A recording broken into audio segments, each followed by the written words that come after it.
Tonight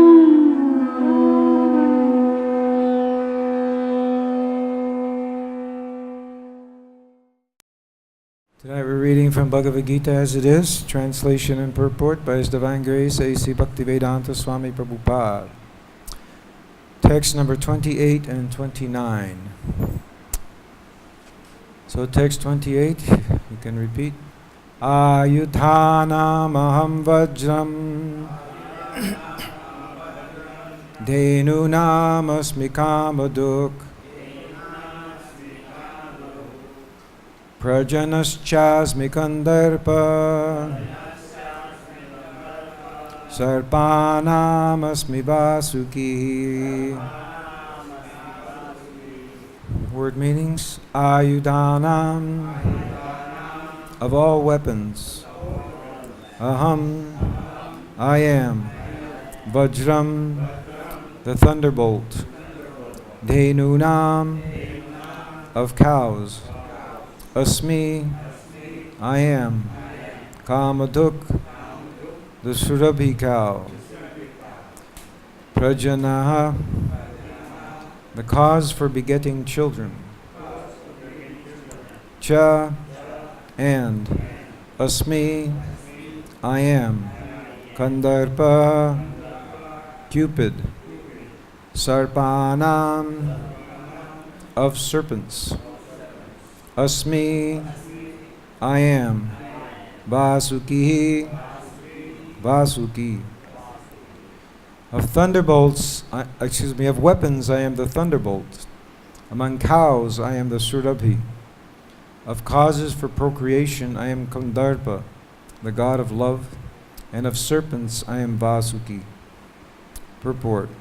The thunderbolt, indeed a mighty weapon, represents Krishna's power. In Krishna Loka, in the spiritual sky, there are cows which can be milked at any time, and they give as much milk as one likes. Of course, such cows do not exist in this material world, but there is mention of them in Krishna Loka. The Lord keeps many such cows, which are called Surabhi. It is stated that the Lord is engaged in herding the Surabhi cows. Kandarpa is the sex desire for presenting good sons. Therefore, Kandarpa is the representative of Krishna. Sometimes sex is engaged in only for sense gratification. Such sex does not represent Krishna, but sex for the generation of good children is called Kandarpa and represents Krishna. I'll just read through the next one. Anandaschasmi naganam varuno yadasamaham Pitrinam aryamachasmi yamasam yamatamaham. Of the many hooded Nagas, I am Ananta, and among the aquatics, I am the demigod Varuna. Of departed ancestors, I am Aryama, and among the dispensers of law, I am Yama, the Lord of Death. Among the many hooded Naga serpents, Ananta is the greatest, as is the demigod Varuna among the aquatics. They both represent Krishna. There is also a planet of Pitas, ancestors, presided over by Aryama, who represents Krishna. There are many living entities who give punishment to the miscreants, and among them Yama is the chief. Yama is situated in a planet near this earthly planet. After death, those who are very sinful are taken there, and Yama arranges different kinds of punishments for them. Now we're continuing our list here of things that Krishna says he is, how he's represented in this material world. Prabhupada says these are all ways that we can think of Krishna, can meditate on Krishna. So we'll just go through this list again. Ayudhanam aham vajram. Among weapons I am the thunderbolt. So the thunderbolt of Indra, that's the vajra, we're especially think about. Of course, the thunderbolt we can say, other than being Indra's weapon, even in this, as we experience it, when lightning strikes, sometimes, of course, it can cause great damage. but we tend to think of the Vajra as Indra's weapon specifically. And there's a whole story in the Bhagavatam how Indra got that weapon. The demons and the demigods, Asuras and the Asuras, they're always fighting with each other. So at one point, Indra lost his kingdom, and they hired a priest, Vishvarup, to offer sacrifice on their behalf so that they could be successful and conquer over the demons. So they hired Vishvarup. Vishvarup had 3 heads. And Vishvarup had, his mother was from the Asura side, and his father was from the Sura side. So even though he was hired by the demigods to offer sacrifice on their behalf, because he had some affiliation and some affection for the Asuras, he was also sneaking in some offerings for the Asuras. So when Indra found out about this, he became very angry. Because Indra, whenever he loses his spot, the heavenly planets, to the demons, then he wants to get it back somehow, any way he can. So he doesn't like losing. So Indra got very angry and he cut off Vishvarup's heads. This is the context of the story, how these different, they're called curses, the women's menstrual cycle, the sap in the trees, and so these curses came about as a result of this. It has its foundation in this story of Indra cutting off the heads of Vishvarup, because Indra committed this offense of killing this Brahmana, so he had to try to make up for it somehow. So then, sometime later, the father of Vishvarup was Twashta. So Twashta was very angry that Vishvarup had been killed by Indra. So he decided to create an enemy for Indra, someone who would kill Indra. So he performed a sacrifice to get someone who would kill Indra, create some demon to kill Indra. So he created someone, but there was a mistake in the chanting of the mantra. And instead of having someone who was going to kill Indra, it became someone who was actually favorable to Indra, or like a demigod or a devotee disposition. So that was Vritrasura. This was the creation of Vritrasura. Now, of course, Vritrasura, he was very, very powerful. He came to fight against the demigods, and he was really destroying them, slaughtering them left and right. So Indra again and the demigods, they appealed for help again. I think it was Lord Vishnu they approached, and he said, you go to Dadichi and you ask him for his bones. He's called Dadyancha or Dadichi. So you ask him for his bones. So they went to him, and you make a weapon from his bones. So they went to Dadichi and they asked him. And at first he said, what? You want me to give up my body? Everybody is so attached to their body. Why are you asking me for such a thing? But he was basically just teasing them, because in the end he voluntarily gave up his body, and his bones were used to create this thunderbolt weapon. This is the story that's described in the Srimad Bhagavatam. And with that thunderbolt, the Vajra, Indra with his Vajra, he was able ultimately to kill Vritrasura. So we hear Vritrasura, he was so powerful. His name itself means that he was all expansive in space. He was just gigantic and huge and really unconquerable. But he was conquered with the Vajra of Indra. So in Indra's hands, of course, the Vajra is very powerful. And also, again, Prabhupada actually says that in our ordinary experience, he says the lightning destroys, even knocks down mountains. It strikes mountain cliffs and chips away at the rocks and so on, and gradually wears them down. So it has great power in that sense also. So Krishna is basically saying here that's the most powerful weapon. Indra's Vajra or lightning bolts. So much power is there. Then he says of cows, Dhenu nam asmi kamaduk. I am the kamaduk. Kamaduk means it supplies all desires.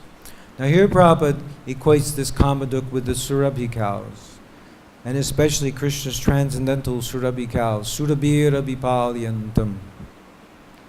as Prabhupada would sometimes say, Krishna is herding the Surabhi cows. It doesn't say daga vipalyantam. It doesn't say that his best friends are the dog, but the cows, Surabhi abhipalyantam. And here he says that they supply unlimited quantities of milk. And he says we don't have experience, but we do have experience in the Shastra. We hear about personalities who had kama dukhs in this world. Like Vasishta had the kama dukh, and because of that kama dukh he was so, or kamadenu, same thing, because he was so powerful that Vishvamitra, he wanted that cow. Also in the pastime of Parashuram, his father also had a kamadenu cow. And when he hosted Kartavirya Arjuna and all his soldiers, he was able to take care of them very nicely and accommodate them, even though they were scheduled guests, atithis. A large contingent of them arrived, but he was able to satisfy them because he had this kama dukh that could provide all kinds of nice opulence to take care of them. So this, of course, is a special kind of Surabhi that can supply anything. Prabhupada first, he says, can supply unlimited quantities of milk. But of course, the kama dukh, especially in the spiritual world, can supply everything, not just milk.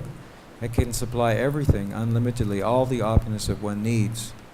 So this is also a representative of Krishna, this kamadenu or kama dukh.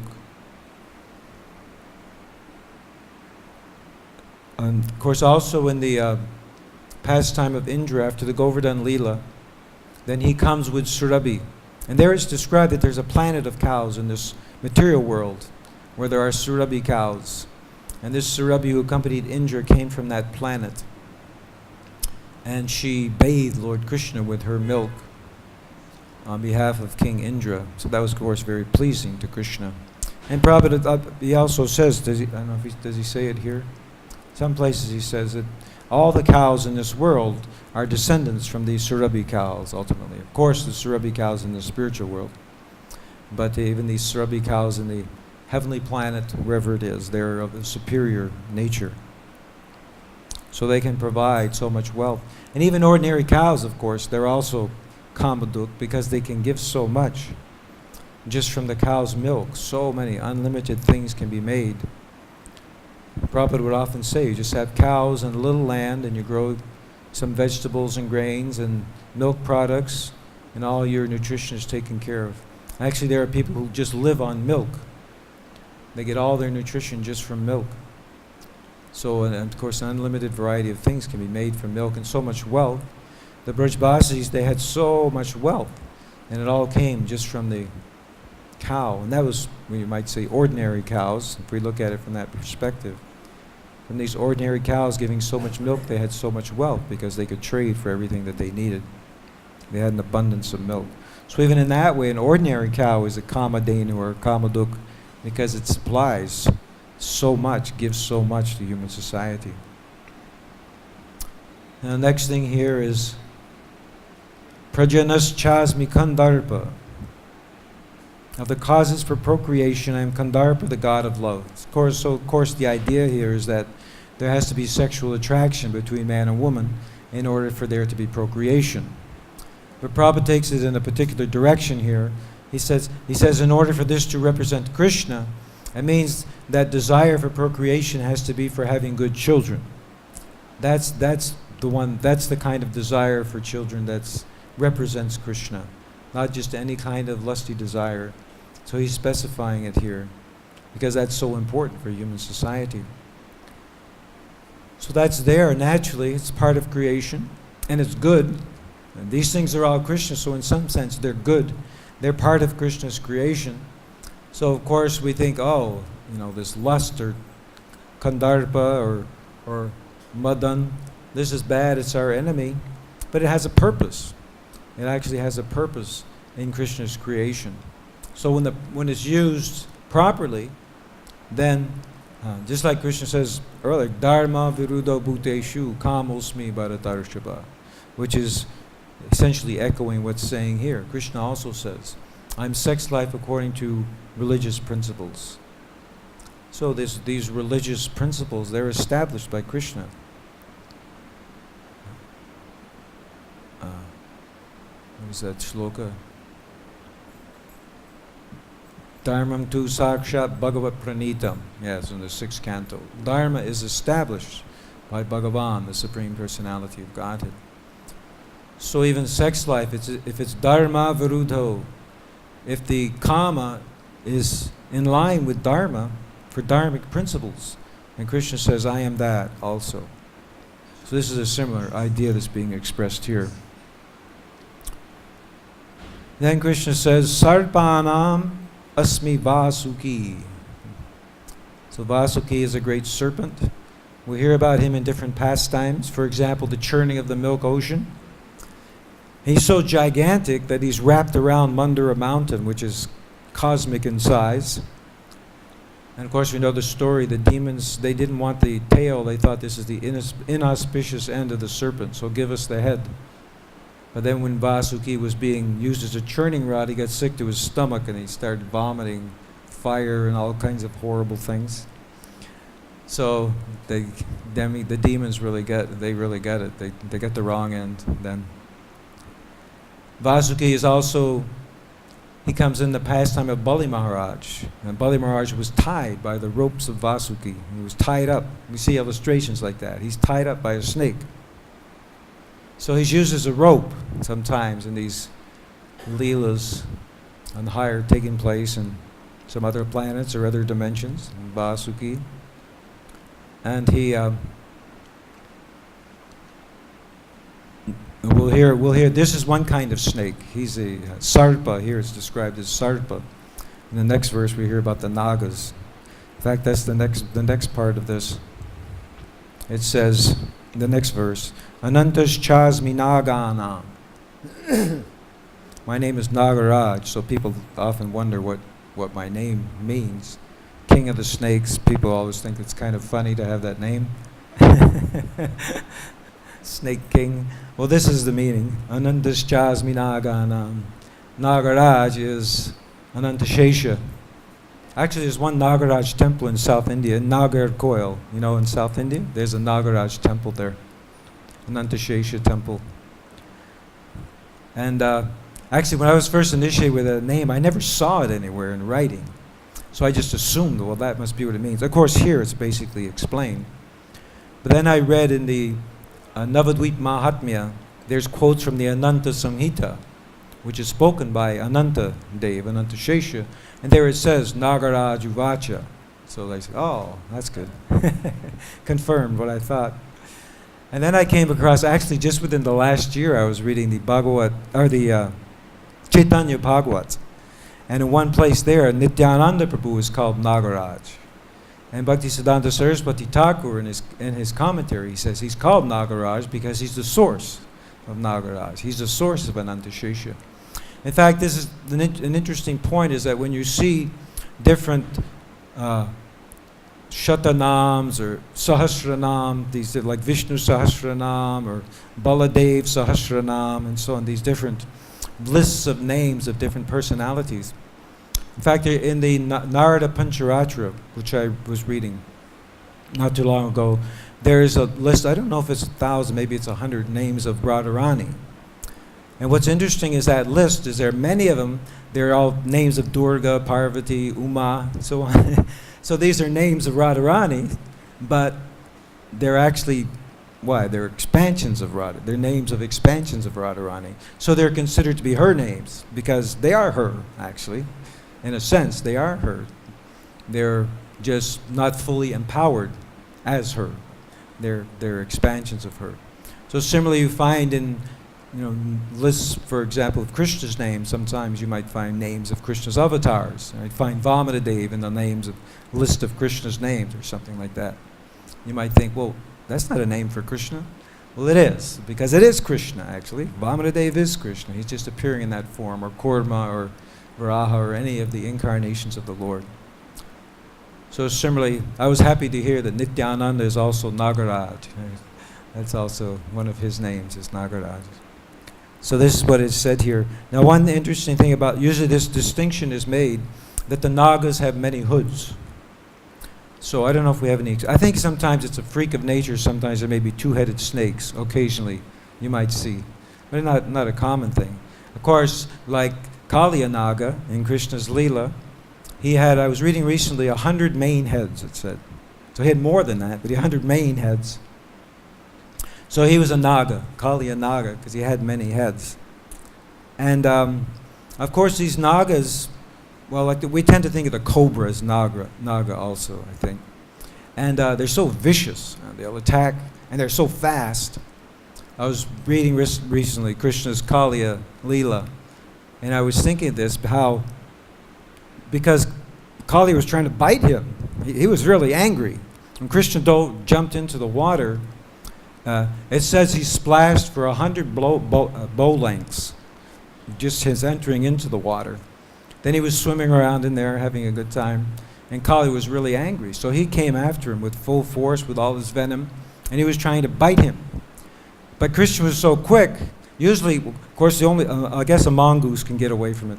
They can get away from a cobra, but we can't. If a cobra is coming at us, we can't get away. But Krishna could, despite the 100 mouths coming at him. What was he doing? He was having a good time, dancing. You know, those beats that they play in Indian music. So Krishna was dancing along with that. He was having a good time. Actually, in the Gopal Champu, Jiva Goswami, I think that's where it is, he says that Krishna had Rasa Leela up there. The gopis were standing on the shore, and they were watching all of this. And Krishna invited them up. So they had Rasa Leela dance there. While all the others, they weren't able to see somehow. Krishna covered them over with his Yoga Maya. They weren't able to witness. So this Kaliya Naga was so ferocious and so poisonous. But what does Krishna do in that situation? It's just everything that happens is just an opportunity to him for him to enjoy. So even some entity vicious as a poisonous cobra trying to bite him with all so many heads, unlimited heads, still he's just dancing, having a great time there. So this is a Naga. Yeah, we tend to think of Naga that way, actually. We tend to think of, we tend to think of Krishna and his Naga Leela, Kaliya Naga, how Krishna danced on. In that sense also, you can say that Krishna is Nagaraj.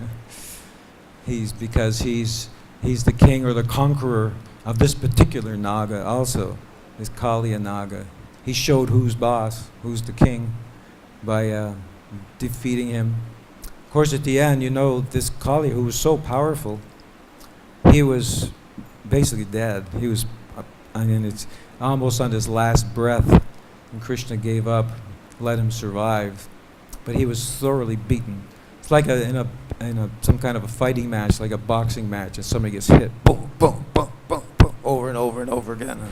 They go down on the mat and they get up again, and then boom, boom, boom, boom. So that's what Krishna was doing with him with his feet. Because when he was dancing, he wasn't just dancing; he was dancing hard. Like the dancers we see sometimes, especially if they're dancing on a wooden stage, Bharatanatyam, and it makes a big. They hit hard sometimes on the earth. In fact, you probably know the dancers that before they dance, they offer their respects to Bhumi Devi, because they're going to be stepping hard on Bhumi Devi. Usually they offer some prayer before they begin their dance, because they're stepping hard. So Krishna was stepping hard on Kaliya's head and kicking his lights out. Really, somehow he was able to survive. His wives actually came to his rescue. Okay, we think he's learned his lesson. They offered nice prayers to the Lord. So that's Anantas Chasmi Naganam Varuno Yadasamaham. Among the aquatics, I am the demigod Varuna. Now Varuna is also extremely powerful. He's one of the demigods because he's in charge of a whole region. He's in charge of water. Everything that's watery. We think of this as we know it from our understanding, how much water there is, all the oceans, all the rivers and lakes and so on. He has control over all of that. And his consciousness pervades all of it. He's aware of what's going on everywhere. In fact, it's an interesting, in the 5th canto of the Bhagavatam, in that section of the residents of Jambudweep offer prayers in the 5th canto. So in one of those, Hiranmaya Varsha, in that place, Hiranmaya Varsha, which is part of Jambudweep. So the leader there is Varuna, and Varuna is offering prayers to Lord Kurma, which makes sense because Kurma's an aquatic, also an amphibian, I guess, but he was in the water also. So he's offering prayers. So there, Varuna is called Apomaya. Apomaya means made of water. And Prabhupada says in the translation, he has a form made of water. So we tend to think of, because of what else can we do, we tend to think of all these higher beings in different ways, maybe in a way that we kind of think they're like us, maybe better looking, but and bigger or whatever, but they're really kind of inconceivable to us. I mean, what's the idea? Have a form made of water? What does that mean? It seems so strange. That's the way it's described there. And again, he's extremely powerful. So he's the head of all aquatics. There's so many different kinds of aquatics. Actually, practically it's unlimited. And huge ones that we don't know about, like the Tamingala fish. So he's in charge of all of that. Varuna, of course, he's a great devotee of Krishna. We have in Krishna's Leela, when Nanda Maharaj was taken by one of the servants of Varuna, because Nanda Maharaj took a bath too early on the Dwadashi. So that wasn't right. It was adharmic, apparently. So one of the servants of Varuna took him. And then Krishna went and rescued him. He went to the abode of Varuna. So Varuna, of course, was very submissive to Krishna, offering prayers to Krishna. And Nanda Maharaj was there and he was witnessing the whole thing. So when he got home, he said, "Boy, you should see what I just saw." Lord Krishna was taken by one of the servants of Varuna, and Varuna was worshipping him like he was God. So this is part of the reason why the Brijbasis, they wanted to think, well, maybe he is God, maybe he's Narayan, maybe he'll take us back to Godhead. So they asked him, and Krishna said, okay. So they went to this, what is it, Brahmarada, is that what it's called? Where a Krura god, basically. Krishna took them there and submerged them in the water, and he showed them the spiritual world. He showed him Vrindavan, I think it was, and Krishna was there, and he was being worshipped, at least in some form. I don't know if it's very specific what exactly they were shown, maybe somewhere. But they were able to see where they were going after this lifetime. So anyway, Varuna, he revealed Krishna's position in this Leela, so that some of the Brijbasis, especially the men, were talking about it. They wanted to know more because Nanda Maharaj was talking to them about what he had just experienced. So Varuna Dev inspired this Leela, actually. He became part of this Leela. Actually, the demigods are very fortunate because when Krishna is present on earth, they get to take part in the Leela. It's always been astounding to me that something as intimate as Krishna's Rasa Leela, the demigods and their wives, they're up there in their airplanes and they're watching the whole show. From up in the sky, they're watching the Rasa dance take place. So normally you would think, well, how would they get that? Somehow Krishna just gave them that blessing. They were able to witness it. And Lord Brahma, he says, because the demigods, of course, there are at least certain devas, they control our senses. So when we see something, they see it also. And when we taste something, they taste it also in some way. So Lord Brahma mentions that we get so much nectar because when the cowherd boys see Krishna, we get to enjoy through their senses. Or when they hear Krishna's flute, we get to enjoy through their ears. Lord Brahma makes this point. So the demigods, when Krishna is present on earth, they were able to take part in Krishna's pastimes, at least certain of them that have these great responsibilities in regard to our senses. They were able to experience Krishna through the senses of these other devotees. So in some ways it seems sort of inconceivable, because Well, did they really have material bodies? Were they spiritual bodies? How does it all work? And anyway, in any case, this was the sentiment of Lord Brahma. This is what he expressed, his appreciation, part of his wonderful prayers to Krishna.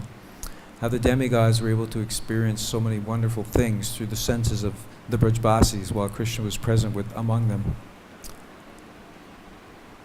So then, let's see, among departed ancestors I am Aryama. So his name comes up. He's in charge of Pitriloka. It's always interesting to me how much Pitriloka is mentioned. It comes up often in the Bhagavatam and in so many places. And among so many planets in this universe, why this one gets so much playtime, I'm not quite sure. But it seems to be because in the Vedic culture, securing a place for your ancestors in this particular heavenly planet is considered to be very important. So it's part of one's dharma that one has to fulfill. And of course one has to get a good son so that the son will assure that you go to that place. Of course this is a karma kanda thing, but it's considered to be a wonderful place where you enjoy. So the head of that place is Ardiyama. Now apparently this place is somewhere near Samyamani, where Yamaraj lives. And when Yamaraj came as Vidura in Krishna's Leela, then the post of Yamaraj was presided over by this Ardiyama. So they're friends and associates. And so this Ardiyama is also a very powerful being. And to everyone who on this Pitriloka is considered to be exalted, an exalted soul, to be in that place. It's considered to be a very desirable place. So to be the head of that place means that you're yourself also quite exalted, even above the others. And then finally here, Yama Samyamatam Aham. Among, what is the word? Samyamatam. Of all regulators, I am Yama. So the very word Yama means control or regulation. So Yamaraj means the supreme controller. Of course, we're all controlled. Prabhupada would say over and over again that people say, I am God, or this guru or that guru is saying that you are all God, we're all God. And Prabhupada would say, no, you don't know what is the definition of God. It means the controller, the supreme controller. You can't control anything. You can't even control your own breathing, your own heartbeat, you're having to answer the call of nature, anything. You don't have any control over these things. So these are all, we're controlled, Yama. We're under control constantly in this world, in this material body. So many conditions are there. Prabhupada used this term, conditioned souls. So conditioned soul means that, well, it can mean two different things actually. I always think. One is that we have to fulfill certain conditions to accomplish anything. This is one of the aspects of the material energy. Krishna has three energies. Avidya, karma, sangyanya. His third energy, of course he has the parashakti, the spiritual energy, the jiva, and the material energy. So that material energy is avidya, karma, sangyanya. That means, material energy means the energy where you have to work to get anything, to accomplish anything, to get anything. You have to work, and what does working mean? It means that there are certain conditions that you have to meet. So a conditioned soul can mean there are always conditions. We're not powerful. Krishna, he can do anything he wants because he controls all the conditions. But we don't have control over them. We have to fulfill them. We don't have the power to do it independently. We have to get help somehow. In fact, we're completely dependent. We can't even open our eyes without some higher entity allowing it to happen or making it happen. So we're conditioned in that way. And we're also conditioned in the sense of like Pavlov's dogs, you know, this psychology experience. When the dog is trained that when the bell rings, he'll get food. So after a while, the bell rings and the dog begins to salivate because he connects that sound. It's a conditioned response. So we're also conditioned in that sense, that any material object, we're conditioned to think, that's for me, I want to enjoy that. Like a dog, we're salivating over everything in this material world that we think that we can enjoy. So especially my point was about this idea of condition, because that means we're controlled. Actually, we're controlled in both these ways. We're controlled because we have to satisfy the conditions, and we're also controlled by our spontaneous knee-jerk response to sense objects and sense gratification. And then, of course, we're controlled by karma, karmic reactions. We're controlled by destiny, daiva. This comes up often in the Bhagavatam. In fact, I was talking about the demons and the demigods. They're always fighting. So you'll hear, for example, sometimes for example, in the pastime of Bali Maharaj taking over the heavenly planets, taking over Indra's heavenly planets, kicking out the devas, or actually they snuck away when Bali Maharaj was coming there. So when they went to ask Lord Brahma for help, he said, this is not the right time. In other words, Daiva is against you at this point. Don't fight it, basically. It's not going to happen. You're not going to regain the heavenly planets now. So, of course, they did ultimately get the heavenly planets back because of Vamanadev. He's beyond Daiva. He doesn't have to follow the rules. The rules are subordinate to him. But generally, everyone in the universe is under the control of these things. So Yamaraj, his name Yamaraj means he's the Lord of control, especially because, as Prabhupada would sometimes say, he would talk about this Sanskrit verbal root, shas dhatu. So shas also means control. So, in fact, shash is the root of the word shishya. So shishya has to be controlled. That's the idea of shishya, controlled by the guru. His life is controlled by the guru.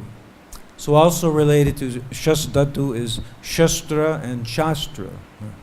So shastra means weapon, and shastra or astra, that means weapons. And shastra, of course, means the scriptures. So if you don't follow shastra, then you get controlled by shastra or danda. It's also said that Yamaraj carries the danda, not like sannyas danda, different kind of danda, beating danda. That's his. And in fact, it's considered to be very fearful. Sometimes you may see, what is it, lati? Lati it's called, right, in India, the police have. So a little stick. Sometimes it seems funny, instead of having a gun, they have a little stick, and I think, well, what are they going to do against somebody who has a gun? They're in trouble.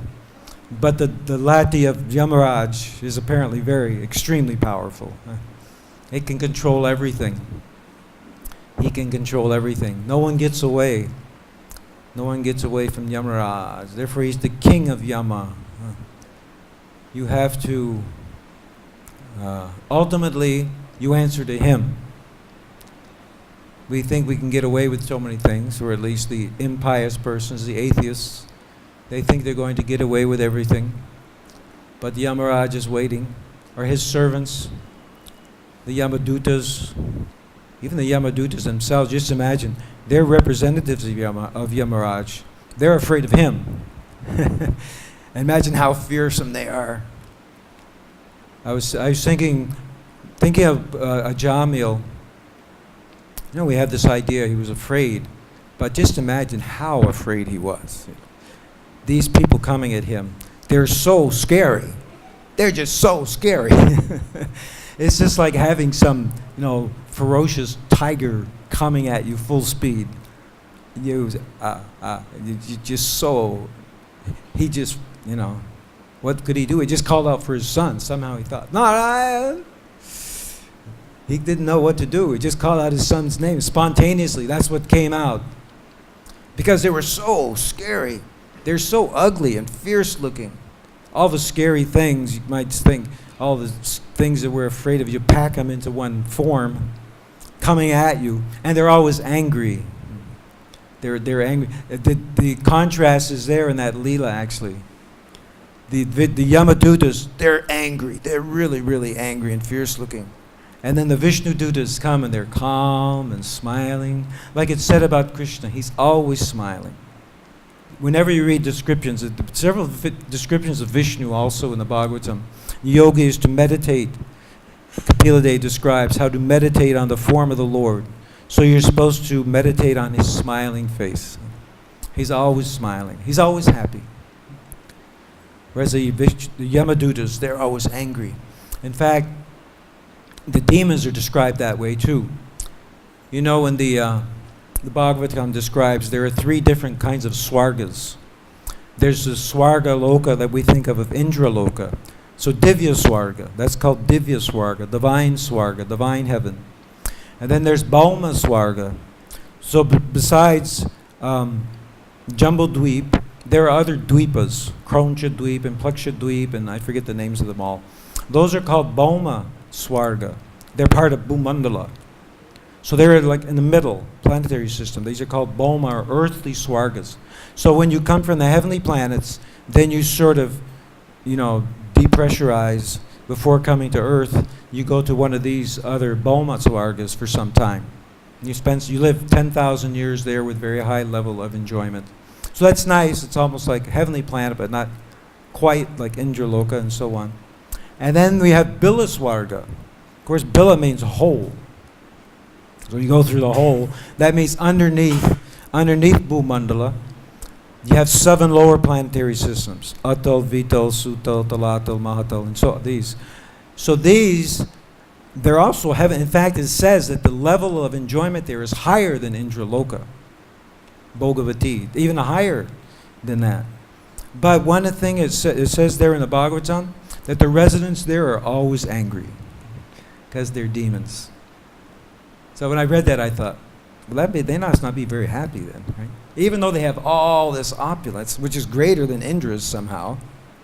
Although it's dark there, it said, they're only lit up by the jewels on the hoods of the Nagas.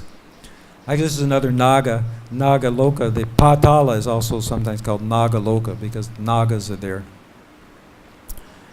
So still in that place, they have so much enjoyment, but they're always angry. That's the way they're characterized. Whereas the Vishnu Dutas and the Devas, they're happy and enjoying because mode of goodness. That's why mode of goodness means happiness. So this was all in the context of Yamaraj.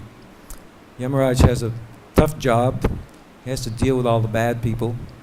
So to get a break, he goes on sabbatical and he comes here as Vidura, gets to be part of Krishna's Leela, gets to travel around all the holy places for quite a number of years actually. Vidura traveled all over. So this was Yamaraj. So he's a great devotee of the Lord. But besides having this task of punishing the wicked, those who are adharmic, he also is a close associate of the Lord. So all of these that we were speaking about today, they're all representatives of Krishna because they have extraordinary power and they're the head of their particular group. Okay, I'll stop here. Anybody have any questions or comments? Yes, is the microphone there? Yeah, it's there. Just behind you there, Prabhu. They always ask me to make sure the microphone is used for questions. Here, this devotee.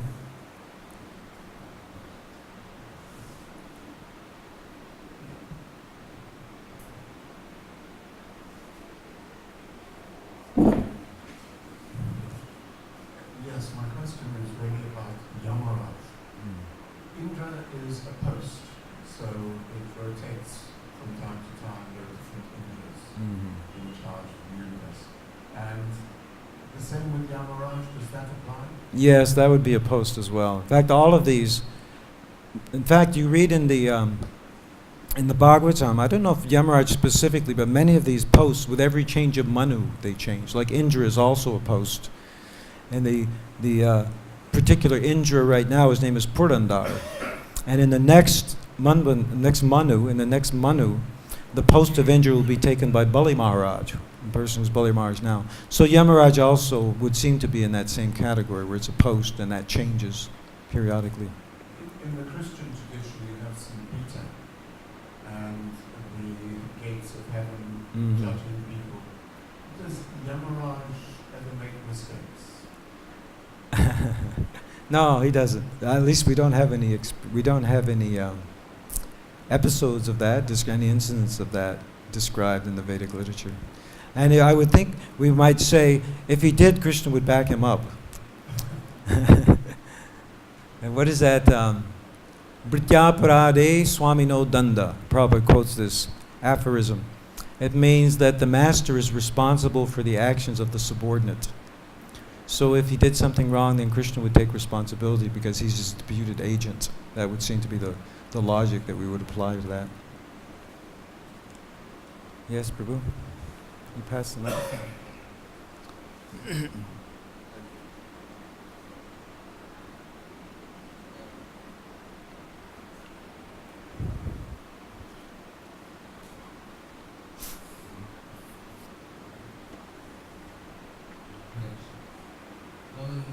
Speaking about Yamduta, they are so much fearful. Yamdutas are very fearful. So Ajami seen and he uttered the name of Narayan, his son. So similarly, there are many devotees who are serving Krishna. Anytime they can face these Yamdutas.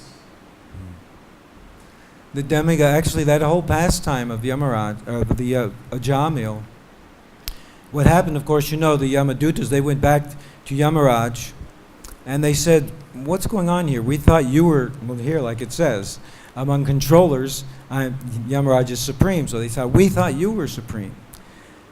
And then they argue, can there be more than one supreme? That doesn't make any sense. And then Yamaraj explained, no, there's someone above me. I'm subordinate to him. And Yamaraj, he apologized to Lord Narayan. He said, well, I'm so sorry for what my servants did. They didn't know what they were doing. This was a big mistake. So then the Yamadutas after that says they're afraid now because Yamaraj told them, don't go near the devotees. There's that one nice shloka, Krishnaya no namati yascharanaravindam. I forget how it goes. Anyway, it says, don't bring me the devotees. This Ajamil was a devotee because he chanted the name of Narayan. Bring me only those who never once bow down to the Lord, who don't fulfill their, varnashram duties and so on. Never once say the name of Krishna. Bring me those. Don't bring me any others. So it says there that the Yamadutas after that pastime, they don't even look at a Vaishnava. Someone's chanting Hare Krishna, they don't even look. So this is our general understanding. The devotees won't see Yamaraj. Now, of course, Krishna can scare us in some other way to get us to chant. Death itself is scary enough. We don't have to see Yamaraj. So that's good to practice. Huh? We practice anything, we slip or we trip or something scary happens or you're driving. In India, in the traffic, there's so many opportunities to say, Krishna. Somebody cuts in front of you or looks like they're going to run into you or whatever. So we practice for that moment when we're scared, or whether we're scared or not, we have to prepare for that. That should be our reflex action. Then definitely, if we call out to Krishna, we'll be protected. Fear will go away. Apana samsritim gauram, the first canto says.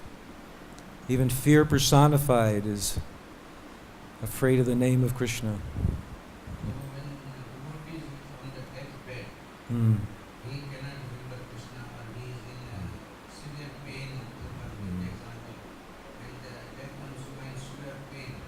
So in that condition also Krishna takes care of the devotee.